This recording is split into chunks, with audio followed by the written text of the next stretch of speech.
Hello everyone, this is just another quick update about what we know of the Falcon Heavy core crash and the recovery of the drone ship. So sorry, still no new proper explanation or project video today. However, we do have a bit of interesting data to analyze, although the result isn't actually that exciting because it really just confirms what was already released.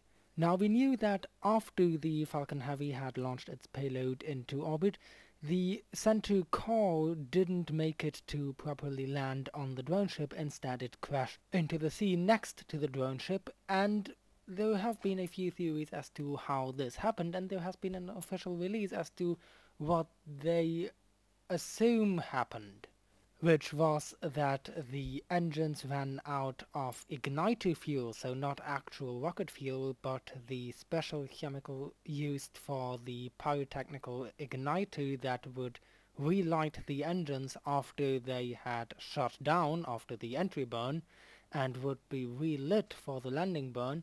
They'd use a pyrotechnic lighter for that, and that lighter had run out of fuel, and so they couldn't light the engines for the landing burn, that is, the additional two engines after the one engine that had lit successfully. And now the first bit of not directly SpaceX related data showed up that would confirm this.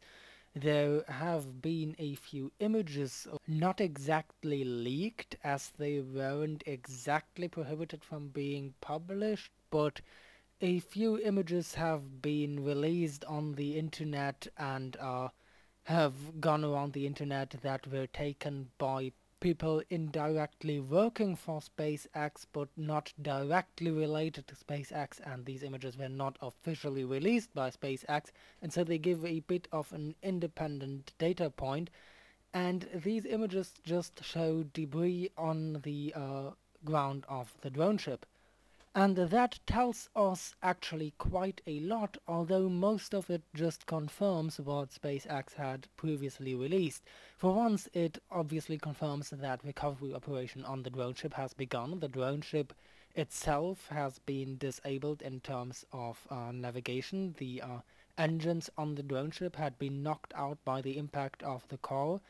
Even though it hit a little bit off the drone ship, it still had enough force for the debris and the shock to still damage the drone ship, and it lost engine power and could no longer move on its own, and the radio contact was also lost, and so they have to actually send in a recovery to clean up, repair, and tow the drone ship back to the harbor to further repair it. Then of course we get to see actual debris of the core, which also tells us a lot. It tells us for once that that debris actually landed on the drone ship, as that's where it was found. So it tells us that the booster has hit the water relatively near the drone ship, and that debris from the booster was still flying far enough to reach the drone ship. And from actually inspecting the debris itself, you can tell that the shape of the debris, the damage in the debris itself, is consistent with the official release by SpaceX, as in, if the booster had hit the water at a lower speed than officially announced by Elon Musk, then the debris would look less damaged and more like just an actual part of the rocket. And if the booster had hit the water at a higher speed, you would expect the debris to be more chunked up, more torn apart, and more disintegrated. You can roughly tell by how much energy a material can absorb and how deformed and how many times ripped apart a piece of debris is, how fast that accident must have happened. Elon Musk stated after the car crashed that it had supposedly crashed at roughly 300 miles an hour, which roughly matches the damage you see on the debris on the drone ship.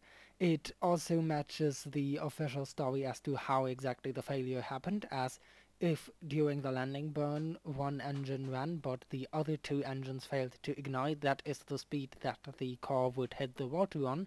If, for example, all three engines would have failed to ignite and it would have just slammed into the water at terminal velocity, that would have been a much higher speed. If it had completely lost control, it would have also hit the water at a higher speed. If it had a minor navigation malfunction, it would have hit the water at a much lower speed. So we can estimate that that is actually what happened. And given that debris actually hit the drone ship, we can then also estimate that the car must have landed within a few hundred meters of the drone ship, although not actually hitting it, which also tells us a few interesting things, like that the grid fence must have been completely intact, because otherwise the booster would have completely lost control and hit a few miles away from the drone ship rather than within a few hundred meters. It also tells us that the navigation and control was on target, and that simply the engine lighting had failed, and thus it didn't have enough control authority to maneuver itself all the way onto the drone ship. So we just have a little more information and a little more confirmation about the actual happening of the failure. We know that it wasn't an engine failure as such, it wasn't a structural failure or navigation failure. We know that for sure it must have been a failure to ignite the two engines. The drone ship itself has since arrived back at the port, towed by two tugboats, although it is by now cleaned up a bit more and there is no longer any debris flying around on it. Apart from that, the hype around the Starman and Tesla in orbit of course continues. There have emerged quite a few more jokes and a few more unfounded articles, and actually I think the ratio has increased there. Right after the launch, it seemed to be mostly news outlets that actually knew something about spaceflight reporting on it, and by now pretty much everyone is reporting on it, and most of them have no idea what they're talking about. And plenty so-called news outlets have not done 2 seconds of research and come to the conclusion that this is purely some form of decadent joke in their opinion, and they haven't managed to figure out that rockets need to be tested, and that almost every other rocket type this far has been tested by just sending a chunk of concrete into orbit where it actually remained in an Earth orbit, which might actually still be useful, thus actually endangering other spacecraft, while this one went into an escape trajectory, actually making this one of the more responsible test launches.